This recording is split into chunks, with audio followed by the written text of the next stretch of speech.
لا حول ولا قوة إلا بالله العلي العظيم حسبنا الله ونعم الوكيل ونعم المولى ونعم النصير اعوذ باللہ من الشیطان الرجیم بسم اللہ الرحمن الرحیم اللہم کل ولیک الحجۃ ابن الحسن صلواتک علیہ وعلی آبائہ فی هذه الساعة وفی کل ساعة ولیا وحافظا وقائدا وناصرا ودلیلا وعینا حتی تسکنہ ارضک طوعا وتمتعہ فیہا طویلا اللہم صل علی محمد وآل محمد وعجل فرجہ.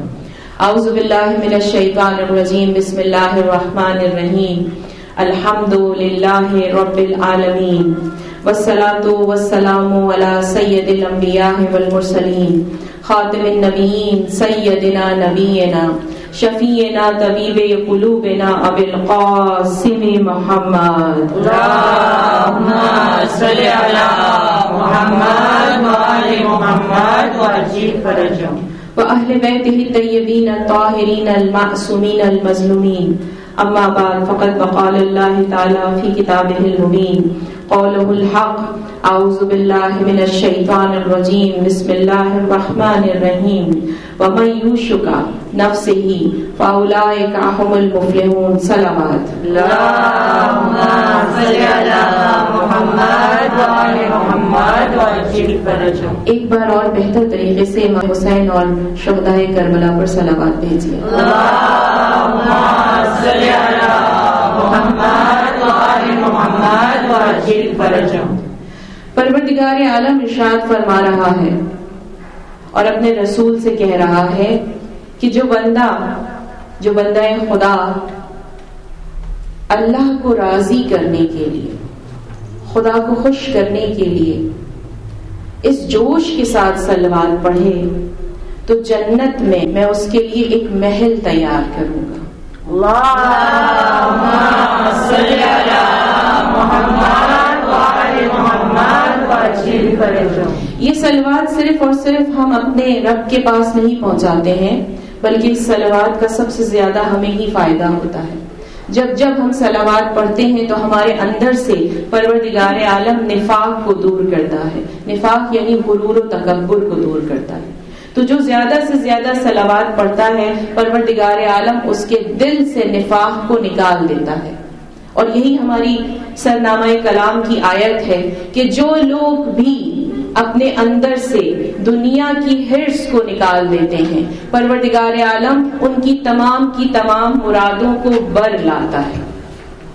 یعنی پروردگار عالم کیا فرما رہا ہے کہ جو بھی اپنے دل سے خواہش دنیا، حب دنیا کی محبت، دنیا کی چاہت، دنیا کو حاصل کرنے کی خواہش کو نکال دیتا ہے، یعنی اپنے نفس کو اپنے ہاتھ میں، اپنے کنٹرول میں رکھ لیتا ہے، تو پروردگار کہتا ہے کہ میں اس کی دنیاوی اور آخرت کی ساری خواہشوں کو پورا کر دوں گا. اور ہمارے پاس بہت ساری مثالیں موجود ہیں کہ جہاں پر دیکھا گیا ہے کہ پروردگار کے عالم کے دربار میں جب ہم انسان چلے جاتے ہیں، اللہ سے کوئی چیز مانگتے ہیں، پوری رقت کے ساتھ مانگتے ہیں، پورے احساس کے ساتھ مانگتے ہیں، پورے دل کے ساتھ مانگتے ہیں، تو پروردگار عالم واپس خالی نہیں لوٹاتا ہے.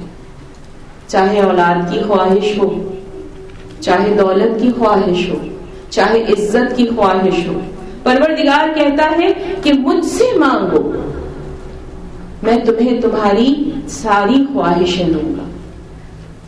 تو کیا کہہ رہا ہے خدا کہ اپنے آپ کو حرص سے دور رکھو.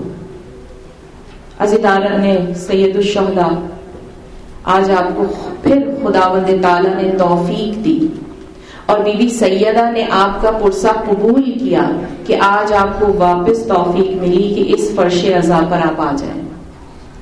آج 4 محرم ہو گئی. آج بھی ہم حسین کا پرسہ دینے آئے ہیں. کس کو؟ سیدہ فاطمۃ الزہرا کو. کون ہے یہ سیدہ؟ ملکۃ العرب کی بیٹی ہیں. کون ہے یہ سیدہ؟ رحمت للعالمین کی بیٹی ہیں. کون ہے یہ سیدہ؟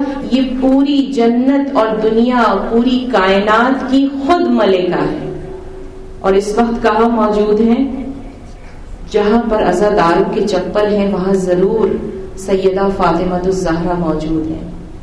اس بات کی تصدیق کی گئی ہے ہمارے علماء نے کہ جہاں جہاں پر بھی فرش عزا ہوتی ہے وہاں پر انبیاء، اوصیاء اور تمام معصومین آتے ہیں، اس لیے اس فرش عزا کا احترام کرنا چاہیے، اس فرش عزا پر آ کر اپنی ساری دعاؤں کو مانگنا چاہیے، کیونکہ کوئی نہ کوئی آپ کی دعا پروردگار عالم کے سامنے لے جا کر آپ کی دعا کو قبول ضرور کروا دے گا۔ یہ اس فرش عزا کا ایک معجزہ ہے۔ خداوند عالم ارشاد فرماتا ہے کہ جو میرے اہل بیت، میرے چاہنے والوں سے محبت کرتا ہے میں اس سے محبت کرتا ہوں۔ یہ ہم سب نے سنا ہوا ہے کہ کہا جس نے فاطمہ سے محبت کی اس سے خدا نے محبت کی ہے۔ رسول خدا صلی اللہ علیہ وسلم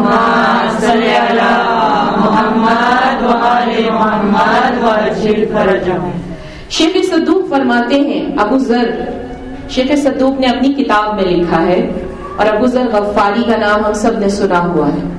حضرت ابو ذر غفاری نے کہا کہ میں نے رسول خدا صلی اللہ علیہ وآلہ وسلم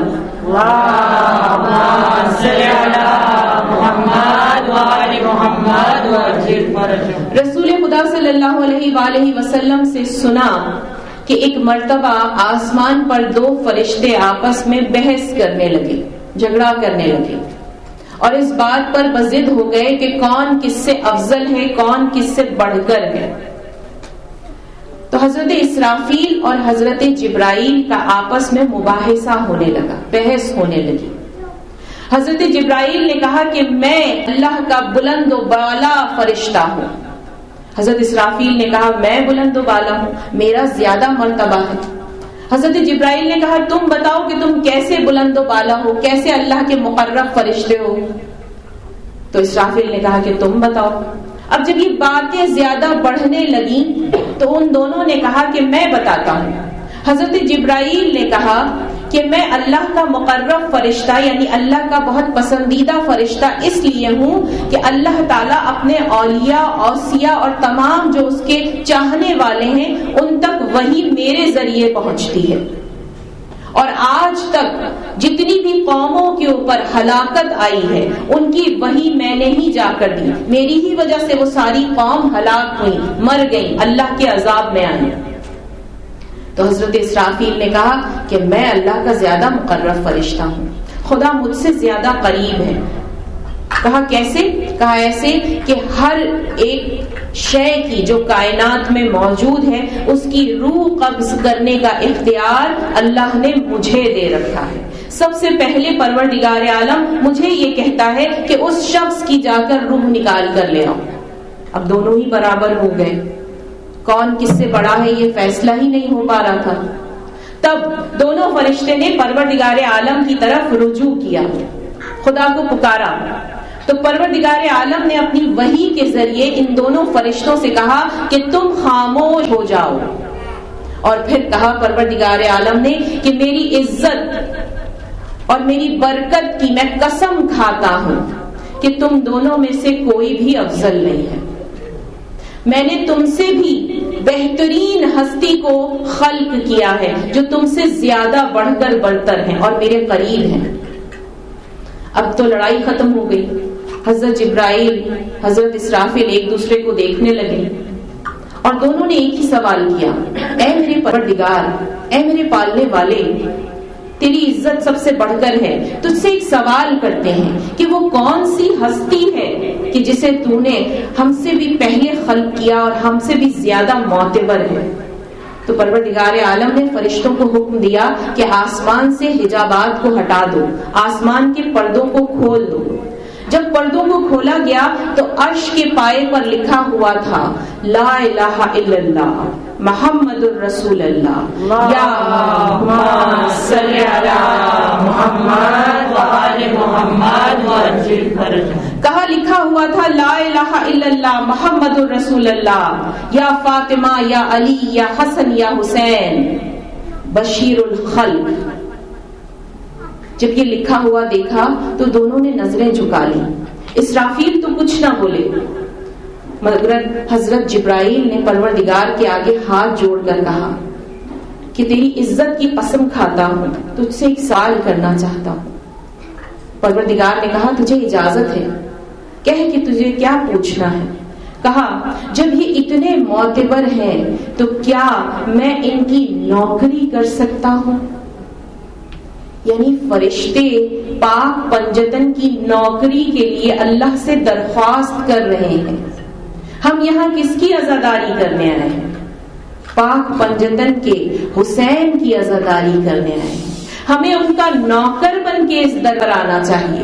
اس فرش عزا پر ہمیں اپنا نفاق، اپنی حرص، اپنی دنیا، اپنی محبت، اپنی اولاد کی محبت، اپنی مال کی محبت، اپنے گھر کی محبت، ہر چیز کو نکال کر صرف اور صرف اس فرش عزا پر ہمیں پروردگار عالم کا بندہ بن کے آنا چاہیے. کیوں؟ کیونکہ عرش پہ لکھا ہے لا الہ الا اللہ محمد الرسول اللہ، یا فاطمہ یا حسن یا حسین.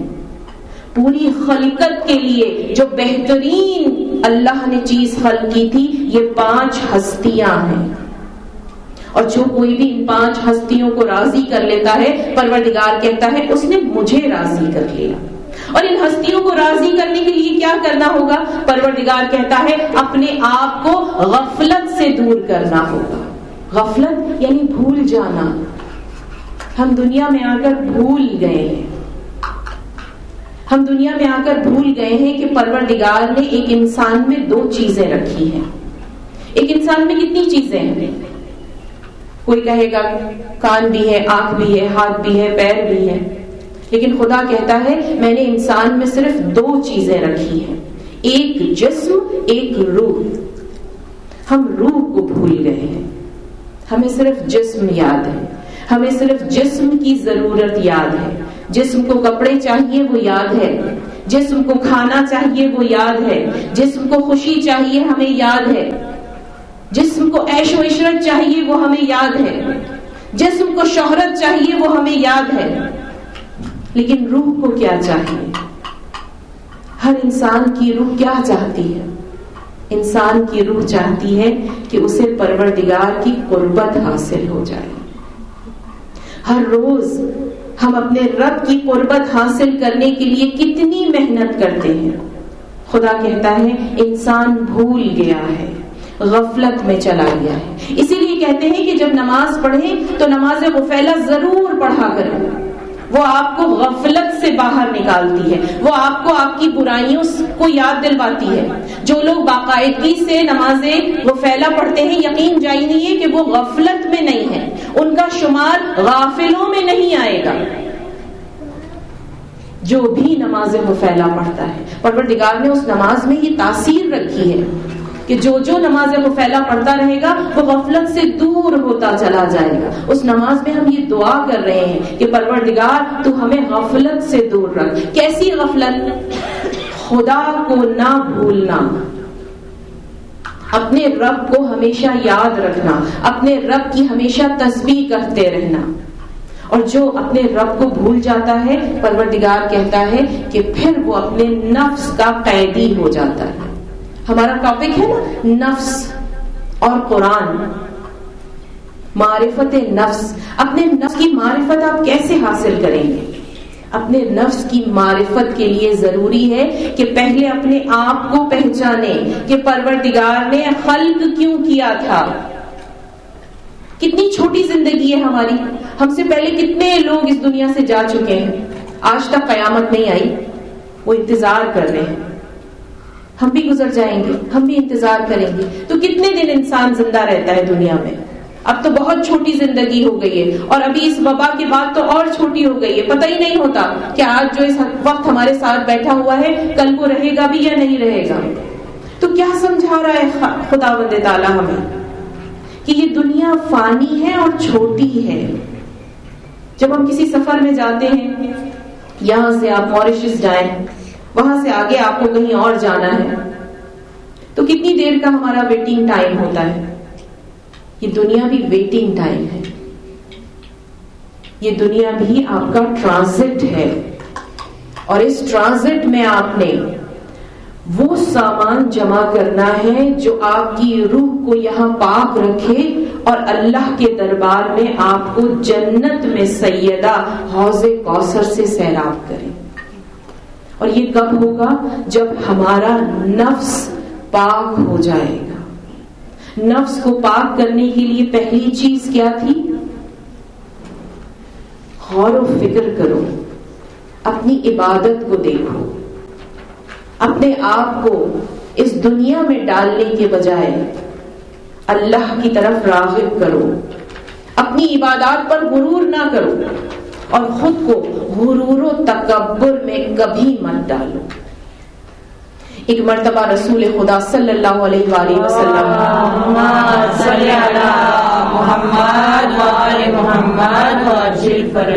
ایک مرتبہ رسول خدا صلی اللہ علیہ وآلہ وسلم بی بی سیدہ فاطمۃ الزہرا کے گھر آتے ہیں تو بی بی فاطمۃ الزہرا مصلی پر بیٹھی ہوئی ہیں اور نماز پڑھ رہی ہیں۔ نماز ختم کی تو انہوں نے دیکھا کہ رسول خدا بھی نماز پڑھ رہے ہیں، انتظار کرنے لگی۔ اس واقعے میں بہت بڑا ایک میسج ہے۔ کبھی کبھی ہم انسان خواہش کرتے ہیں کسی چیز کی اور وہ ہمیں نہیں ملتی، اور کبھی کبھی انسان کو وہ خواہش مل جاتی ہے، تو ملنے اور نہ ملنے کے بیچ میں اللہ کیا سمجھانا چاہتا ہے۔ تو رسول خدا نماز پڑھ رہے ہیں، بی بی فاطمہ کی نماز ہو گئی ہے، اب وہ انتظار کر رہی ہیں کہ بابا جان کی نماز کب ختم ہو اور میں اپنی بات کر سکوں۔ جیسے ہی رسول خدا کی نماز ختم ہوئی تو بی بی فاطمۃ الزہرا نے کہا کہ مجھے زرقون، ایک پتھر ہوتا ہے، زرقون کی انگوٹھی بہت پسند ہے بابا۔ رسول خدا نے کہا کہ جس نے زرقون بنایا ہے تو اس سے اپنی حاجت بیان کر، اگر تیرے حق میں بہتر ہوگا تو پروردگار عالم تجھے اس کا انتظام کر دے گا۔ ابھی بھی مصلی پر ہیں، کہا 2 رکعت نماز پڑھ کے اپنے رب سے اس کی خواہش ظاہر کر۔ بی بی فاطمہ نے 2 رکعت نماز پڑھی اور نماز پڑھنے کے بعد دعا کی۔ رسول خدا نے کہا تھا کہ جب دعا کر لینا تو مصلی کو پلٹ کر دیکھنا، اگر خدا نے بھیج دیا تو تم خوش ہو جانا۔ بی بی نے نماز پڑھی، مصلی پلٹ کر دیکھا، کوئی انگوٹھی نہیں آئی۔ اب پھر تسبیح کر رہے تھے رسول خدا۔ رسول خدا تسبیح کر چکے تو بی بی فاطمہ نے کہا بابا میں نے نماز پڑھی تھی، دعا بھی مانگی تھی لیکن نہیں آیا۔ تو رسول خدا نے کہا ایک بار اور مانگ لینا، اب فجر کا انتظار کرنا ہے۔ فجر کی نماز کا ٹائم آیا، فجر کی نماز ہوئی، بی بی بابا کے پیچھے نماز پڑھ رہی ہیں، دعا کی، واپس سے مصلی کو پلٹ کر دیکھا تو ایک زرقون کی انگوٹھی آ گئی۔ بی بی نے بابا کو دکھایا، بابا نے ایسے دیکھا جیسے انٹرسٹ نہیں ہے، دلچسپی نہیں ہے، ان کو اس میں کوئی اہم بات نظر نہیں آ رہی ہے۔ بی بی نے وہ انگوٹھی پہن لی، پورا دن کام کیا دن کا، پھر رات کو واپس نماز پڑھی، اللہ کا شکر ادا کیا اور اس کے بعد سو گئی۔ خواب میں دیکھا کہ زرقون کے نگوں کا ایک بہت بڑا محل ہے اور ایک کنیز بی بی فاطمۃ الزہرا کا ہاتھ پکڑ کر اس محل کے قریب لے کر جا رہی ہے۔ بی بی نے کہا یہ کس کا محل ہے؟ کہا پروردگار عالم نے آپ کے لیے یہ محل بنوایا ہے۔ بی بی اس محل کے گرد چکر لگا رہی تھی، اسے آگے اور پیچھے سے دیکھ رہی تھی کہ انہوں نے دیکھا کہ ایک محل کا جو پایا ہوتا ہے، ایک محل کا جو پلر ہوتا ہے، اس میں ایک پایا موجود نہیں ہے۔ بی بی نے اس کنیز سے کہا، اس حور سے کہا کہ کیوں یہ 3 پایوں کے اوپر یہ محل کھڑا ہوا ہے؟ کہا مجھے نہیں معلوم، ایسے ہی ہے۔ جب اس نے یہ کہا تو بی بی کی آنکھ کھل گئی۔ واپس نماز فجر کا وقت تھا، رسول خدا آئے، رسول خدا نے آ کر نماز پڑھی۔ بی بی اضطراب میں ہے، بے چینی میں ہے کہ نماز ختم ہو اور میں اپنا یہ خواب رسول خدا بابا جان کو سنا دوں۔ نماز ختم ہوئی، بیوی نے کہا بابا میں نے خواب دیکھا ہے۔ رسول خدا نے کہا کیا دیکھا ہے؟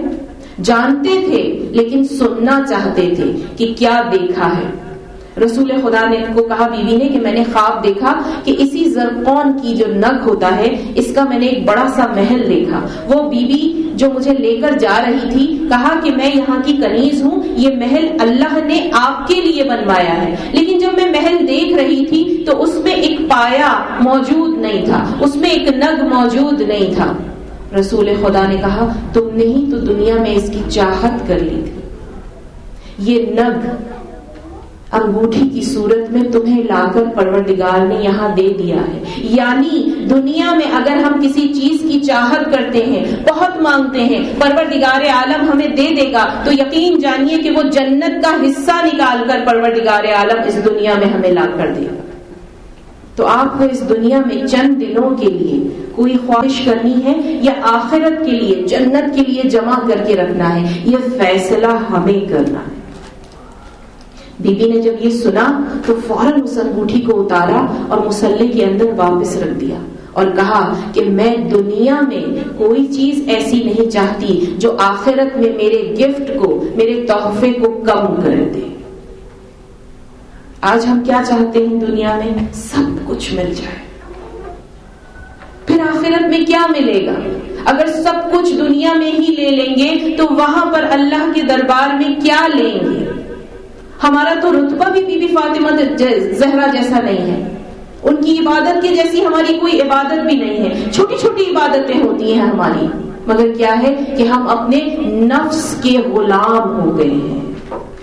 نفس یعنی خواہش، اور جب تک ہم خواہشوں کے چنگل میں، جب تک ہم خواہشوں کے جیل میں پھنسے رہیں گے، ہم اللہ کے قریب نہیں ہو سکیں گے، ہم خدا کے قریب نہیں ہو سکیں گے۔ خدا کے قریب ہونے کے لیے ہمیں اپنے نفس کو اپنے ہاتھوں سے قتل کرنا ہوگا، اور جب تک ہم اپنے نفس کو قتل نہیں کریں گے ہم اپنے روح کو حسین کے قافلے میں شامل نہیں کر سکیں گے۔ بر محمد وآل محمد صلوات اللہم صلی علی محمد وآل محمد وعجل فرجهم۔ آج اس فرش عزا پر ہم اسی لیے آئے ہیں کہ اپنی روح کو پاک کر سکیں۔ جتنی دیر یہاں بیٹھتے ہیں بڑا سکون ملتا ہے، ساری دنیا کی پریشانیاں ذہنوں سے چلی جاتی ہیں، ساری دنیا کی خواہشیں دل سے نکل جاتی ہیں، پوری کی پوری روح ہماری اس فرش عزا پر آ جاتی ہے، یہ کہنے کے لیے کہ بس حسین کا غم منانے آئے ہیں۔ ہم حسین سے محبت کرتے ہیں، ہم حسین کی عزاداری کرنے آئے ہیں، لیکن جیسے ہی اس کمرے سے باہر نکلیں گے ساری پریشانیاں یاد آ جائیں گی، خواہشیں بھی یاد آ جائیں گی، تو سکون کہاں ہے؟ خدا کے گھر میں، خدا کے گھر میں ہی سکون ہے۔ آپ اپنے گھر میں جا کر دیکھیں، بہت بے سکونی ہے۔ ہم ہر جگہ جا کر کہتے ہیں، لوگ کہتے ہیں، میرے پاس فون آتے ہیں، ہمارا گھر میں دل نہیں لگتا، سکون نہیں ہے، ہمیں کوئی سورے دیں، ہمیں کوئی آیت دیں، ہمیں کوئی اعمال دیں۔ اور میں نے ایک بات ہمیشہ کہتی ہوں، زیادہ سے زیادہ وقت اپنے گھر کی مسجد میں گزارنا شروع کرتے ہیں، آپ کو سکون آ جائے گا۔ اس کا حل ہی یہی ہے کہ جتنا دنیا سے دور ہوتے چلے جائیں گے اتنا سکون آتا چلا جائے گا، کم میں بھی راضی ہونا شروع ہو جائیں گے۔ خدا کہتا ہے نا کہ تو میرے دیے ہوئے کم رزق میں راضی ہو جا، میں تیری کم عبادت پہ خدا کا شکر کر کے تجھے جنت دے دوں گا۔ ہمیں دنیا میں سب زیادہ چاہیے، اس لیے پریشان ہیں۔ اگر نفس کو اپنے کنٹرول میں کرنا چاہتے ہیں، خواہشات کو اپنی کنٹرول میں کرنا چاہتے ہیں، اپنی چاہتوں کو اپنے نفس کے کنٹرول سے باہر نکالنا چاہتے ہیں، تو دنیا کو ایک طرف کر دیں۔ کیسی دنیا؟ یہ نہیں کہ کھانا پینا چھوڑ دیں، ایک کمرے میں جا کر بند ہو جائیں، صوفیوں کی طرح زندگی گزارنا شروع کر دیں۔ نہیں، جو زندگی میں اللہ نے ہمیں جائز چیزیں کرنے کو کہا ہے اس کو اپنی زندگی میں شامل کریں، بچوں کی تربیت کریں۔ امام نے کہا ہے اچھے کپڑے پہنے، بہت اچھے پہنے، لیکن اچھے کی چاہت اتنی نہ کریں کہ اس کو حاصل کرنے کے لیے کسی برے راستے پر چلے جائیں۔ جائز اور حلال جتنا بھی رزق آپ کے حلال آتا ہے اسے خرچ کریں، اس سے اپنی زندگی میں شامل کریں، تب جا کے پروردگار عالم جو آیت میں کہہ رہا ہے کہ میں تمہاری تمام کی تمام ضرورتوں کو، تمہاری تمام کی تمام حاجتوں کو پورا کروں گا، اور تبھی جا کر ہم پروردگار کے خاص اور خاص بندے بنیں گے۔ ہم سب نے حبیب ابن مظاہر کا نام سنا ہے۔ یہ حبیب ابن مظاہر کون ہے؟ حسین کے بچپن کے دوست ہیں، اور صرف دوست ہی نہیں ہیں، سارا اہل بیت جانتا تھا کہ حسین حبیب ابن مظاہر سے بہت بہت زیادہ محبت کیا کرتے تھے، اور جانتے تھے کہ جب جب حسین کو حبیب کی ضرورت پڑے گی، کوئی آئے یا نہ آئے، حبیب ابن مظاہر ضرور آئیں گے۔ اور یہ خیال زینب کے دل میں بھی آیا۔ جب قافلہ کربلا پہنچ گیا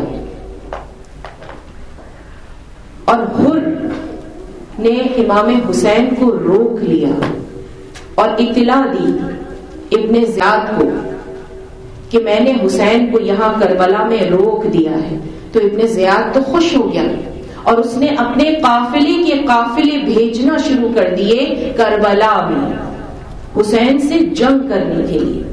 اب بیویاں خیموں میں موجود ہیں، بی بی زینب بھی خیمے میں موجود ہیں۔ ہر تھوڑی دیر کے بعد اشکیوں کے لشکر سے شور کی آواز آتی ہے، خوشی کے نعرے بلند ہوتے ہیں۔ تو بی بی زینب نے بی بی فضہ سے کہا کہ فضہ ذرا باہر جا کر خبر لا کر دو، یہ کیسا شور ہے، یہ کون لوگ خوش ہو رہے ہیں۔ بی بی فضہ گئیں اور آ کر کہا کہ دشمنوں کے لشکر میں قافلے آ رہے ہیں حسین کو قتل کرنے کے لیے۔ بی بی زینب اضطراب میں آ گئی، بے چین ہو گئی، ہر شور پر وہ جناب فضہ کو باہر بھیجتی تھی، جناب فضہ خبر لے کر آتی تھی، تو وہ بار بار کہتی تھی کوئی ایسا نہیں ہے جو حسین کی مدد کے لیے آئے۔ تو بی بی فضہ نے کہا حسین کی مدد کے لیے کوئی نہیں آ رہا، سارے دشمنوں کے لشکر میں وفد آ رہے ہیں، سارے دشمنوں کے لشکر میں لوگ آ رہے ہیں، قافلے آ رہے ہیں۔ بی بی زینب نے ایک مرتبہ شور سنا کہ لوگ شور کر رہے تھے کہ حرملہ آیا ہے۔ تھوڑی دیر کے بعد ایک اور شور اٹھا کہ ابن زیاد آیا ہے۔ تھوڑی دیر کے بعد ایک اور شور اٹھا کہ شمر آیا ہے۔ جیسے ہی بی بی نے شمر کا نام سنا تو بی بی کو ایک تڑپ سی آ گئی، فوراً فضہ سے کہنے لگی فضہ ذرا جاؤ میرے بھیا کو بلا کر لے کر آؤ۔ جناب فضہ امام حسین کے خیمے میں گئی، کہا زینب نے یاد کیا ہے۔ امام حسین اپنی مسند سے اٹھے، فضہ کے ساتھ بی بی زینب کے خیمے میں آئے، کہا بہنا کیا کہنا چاہتی ہو؟ کہا بھیا دشمنوں کے قافلے آ رہے ہیں، کوئی ایسا نہیں ہے جو زہرا کے لال کی مدد کے لیے آئے؟ امام حسین کہنے لگے بہن اگر کوئی اور ہوتا نا تو میں اسے اس کا جواب دیتا، لیکن آپ تو جانتی ہیں کہ رسول خدا کی شہادت کے بعد ہمارے ساتھ کیسا سلوک کیا گیا، میری ماں فاطمہ کو کتنی تکلیفیں پہنچائی گئیں، میرے بابا علی مرتضیٰ کو شہید کیا گیا، میرے حسن بھیا کے لاشے پر تیر برسائے گئے۔ آپ تو جانتی ہیں کہ کوئی ہمارا والی و مددگار نہیں آئے گا۔ تب اس وقت جناب زینب نے کہا ایک ہے جو تمہاری مدد کو آئے گا، تمہاری ایک آواز پر آئے گا۔ کہا کون؟ کہا تمہارا بچپن کا دوست حبیب ابن مظاہر۔ کہا حبیب کو خط لکھو جناب زینب نے کہا حبیب کو خط لکھو. اب وہاں کوفے میں حبیب دوپہر کا وقت ہے، اپنی زوجہ کے ساتھ کھانا کھا رہے ہیں کہ ان کی زوجہ کھاتے کھاتے رک گئی. کہا اے حبیب، ابھی لقمہ میں نے اپنے گلے میں ہی ڈالا تھا کہ ایک لقمہ میرے گلے میں اٹک گیا ہے، ایسا محسوس ہو رہا ہے جیسے کوئی ہمیں یاد کر رہا ہے. ابھی یہ جملہ ہی کہا تھا کہ دروازے پر دستک ہوئی اور آواز آئی، انا برید الحسین، میں حسین کا قاصد ہوں. حبیب نے اپنا نوالا پلیٹ میں رکھ دیا، اپنے رزق کو چوما، دروازے پر گئے اور دروازے پر جا کر کہا میرے مولا کا قاصد آیا ہے. اپنی زوجہ سے کہا کہ بھلے مولا کا قاصد ہے، اپنے حجاب کو برابر کر لے، اپنے آپ کو حجاب میں آراستہ کر لے. ابھی زوجہ اندر جا کر حجاب کر ہی رہی ہیں کہ دروازہ کھولا. قاصد کے چہرے کو دیکھنے سے پہلے اس کے قدموں میں گر گیا، اس کے قدموں کو چوما، کہا میرے مولا کا قاصد آیا ہے. پھر اس سے وہ خط لیا، کہا یہ میرے لیے آیا ہے. کہا حسین نے تمہارے لیے یہ خط بھیجا ہے. میں کہوں گی حبیب تمہارا کیا مرتبہ ہے کہ تمہیں زینب یاد کرتی ہے، تمہیں حسین خط بھیجتے ہیں. ارے مولا، ہم بھی آپ کی عزادار ہیں، ہم بھی آپ کے چاہنے والے ہیں، ہم بھی آپ سے محبت کرتے ہیں. ارے زینب، کبھی اپنی شبی ہمیں بھی دکھا دیجیے. کتنے حبیب کا کتنا رتبہ بلند ہے، کتنے نصیب والے ہیں حبیب. میرے مولا نے خط کھولا، اس میں لکھا تھا میں حسین ہوں. میں نے یہ خط اس مرد کے لیے لکھا ہے جو فقہ میں ماہر ہے. حبیب ابن مظاہر فقہی مسائل میں ماہر تھے، وہ علم جانتے تھے فقہ کا، کیونکہ حسین کے دوست تھے، بچپن سے ساتھ تھے، تربیت کی تھی رسول خدا نے. حبیب نے خط کو اپنی آنکھوں سے لگایا اور خدا حافظ کہہ کر کہا میرے مولا کو میرا سلام کہنا، میرے مولا سے کہنا کہ میں بہت جلد آؤں گا. اجرکم اللہ، میرے مولا کے پاس میں ضرور آؤں گا. ابھی قاصد کو رخصت کیا کہ حبیب کی زوجہ تڑپ رہی تھی، حبیب کی زوجہ بے چین تھی. فوراً آئی، کہا حسین کا قاصد آیا تھا. اب اس زمانے میں اس قدر نفسا نفسی تھی کہ حبیب نے سوچا کہ زوجہ کو بتائیں کہ نہ بتائیں، کیونکہ اس وقت کون حسین کا وفادار تھا کون نہیں تھا کسی کو نہیں معلوم تھا. تب اپنی زوجہ کو امتحان میں ڈالنے کے لیے، دیکھنے کے لیے کہ اس کی حسین کے ساتھ کتنی محبت ہے، کہا حسین کا قاصد آیا تھا. کہا کیا پیغام لایا؟ کہا حسین کربلا میں آ گئے ہیں، مجھے بلا رہے ہیں. تو زوجہ نے کہا تم نے کیا جواب دیا؟ کہا میں ابھی سوچ رہا ہوں جاؤں کہ نہ جاؤں. جب حبیب ابن مظاہر کی زوجہ نے یہ سنا تو کہا تو سوچ رہا ہے کیوں؟ کہا مجھے تیری فکر ہے. کہا تم میری فکر کر رہا ہے؟ کہا ہاں مجھے تیری بڑی فکر ہے. حبیب ابن مظاہر کی بیوی نے اپنی چوڑیاں اتاری اور کہا حبیب اپنی تلوار تو مجھے دے دے، میں اپنے مولا کی نصرت کے لیے جاؤں گی. حبیب کی آنکھوں میں آنسو آ گئے. کہا میں تو تیرا امتحان لے رہا تھا، میں دیکھنا چاہتا تھا کہ تو میرے مولا سے کتنی محبت کرتی ہے. اپنے غلام کو گھوڑا لے کر شہر سے باہر بھیج دیا. ناقے لگے ہوئے تھے اس لیے کہ کوئی حسین کی مدد کے لیے نہ چلا جائے. حبیب ابن مظاہر دن میں باہر نہیں نکل سکتے تھے، رات کا انتظار کیا، اپنے غلام کو گھوڑے کے ساتھ بھیج دیا. رات گہری ہوتی چلی گئی، نکلنا مشکل ہو رہا تھا. وہاں غلام انتظار کر رہا تھا، گھوڑے کی گردن میں ہاتھوں کو ڈال کر گھوڑے سے باتیں کر رہا تھا. کہا اگر فجر تک میرا مولا نہیں آیا، میرا آقا نہیں آیا تو اس گھوڑے پر بیٹھ کر میں حسین کے لیے، حسین کی مدد کے لیے کربلا جاؤں گا. ارے میں کہوں گی مولا یہ وقت آ گیا ہے کہ غلام آپ کی مدد کے لیے آئیں گے.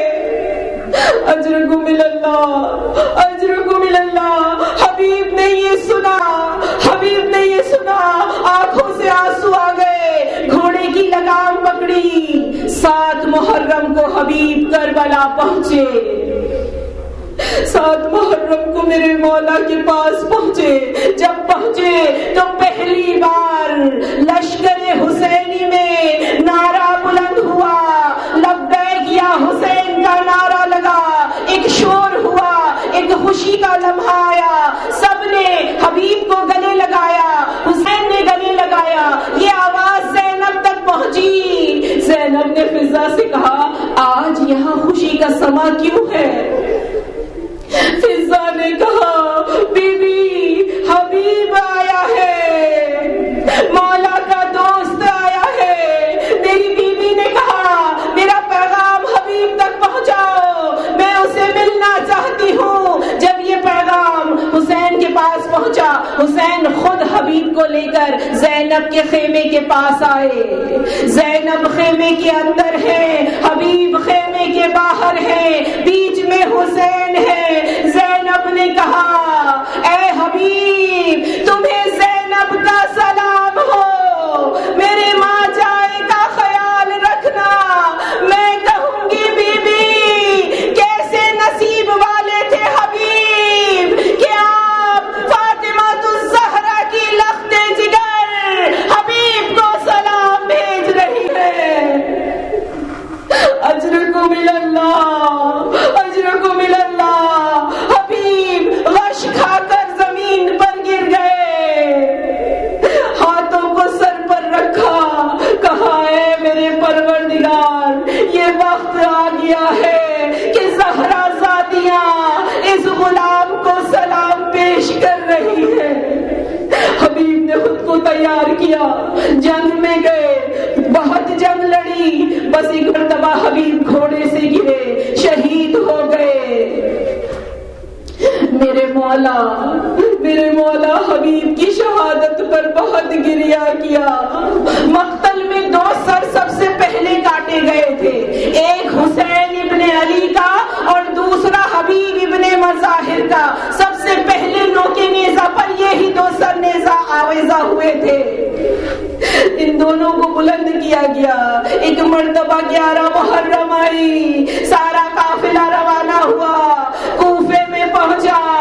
جب کوفے میں پہنچا تو 2 بچے, حبیب کے 2 لڑکے تھے, ایک جوان اور ایک چھوٹا. جو جوان لڑکا تھا, جب اس نے اپنے بابا کا سر نوکے نیزہ پر دیکھا, تلواریں نکالی, جنگ کی, اپنے بابا کے سر کو لے لیا. ہاتھوں میں لینے کے بعد ایک ندا لگائی, جس کا جوان بیٹا زندہ ہو اس کے بابا کا سر نوکے نیزہ پر نہیں ہوتا.